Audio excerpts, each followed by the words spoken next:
Hi mga ka-OFW, welcome to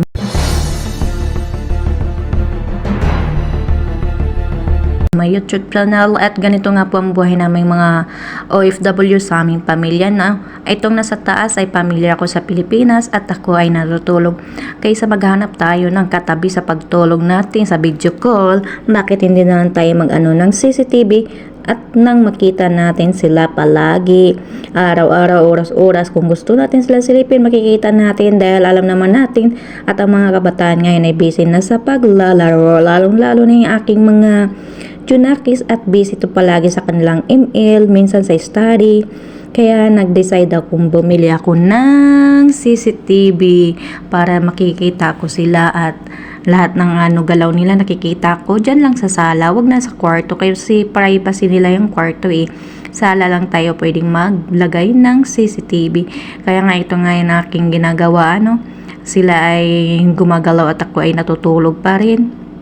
Ang ginagawa ko dito ay naka-record talaga yung yung CCTV na yan. Syempre nagbibideo din ako sa aking sarili habang ako ay natutulog at ang pakiramdam ng sila yung katabi mo. Kahit wala tayo sa kanilang tabi at nararamdaman nila yung pagmamahal natin kahit nandito tayo sa malayo at lagi natin silang sinisilip. At ganito nga yan talaga At sa haba-haba ng panahon kung pag-OFW at sa mga boating ngayon at mayroon ng ganito. Hindi katulad dati na walang ganito. Kaya ngayon ito na nga at ito na nga yung aking mga junakis at pakalat-kalat nga sa sala at pati yung kanilang mga alaga nila at apo ko na daw yung mga asong yan dahil ay talagang napakahilig talaga nila sa animals.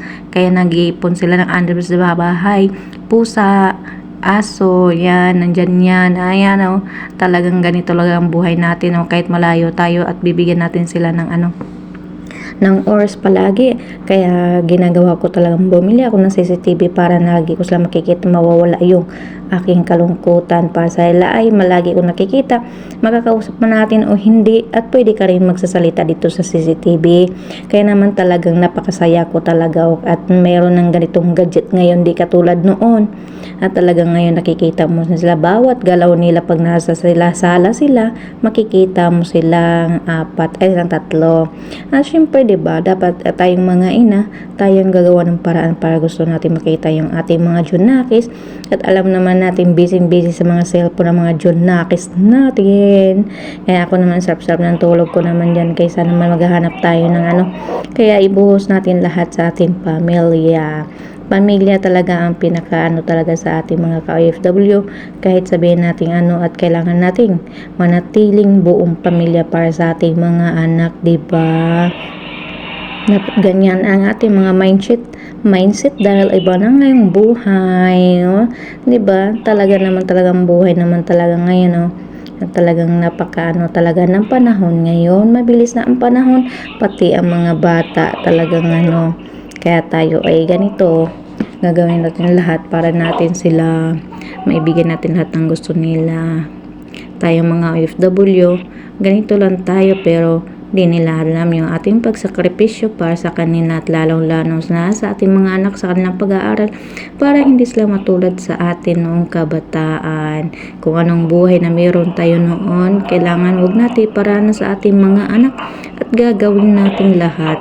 Kung ano meron tayo ngayon, kalimutan ng noon at magpasalamat sa Diyos sa binibigay sa atin ang biyaya. Diba? Dapat magtiwala tayo palagi sa may kapal at magpapasalamat araw-araw sa lahat ng biyayang pinagkaloob niya sa atin sa araw-araw at mga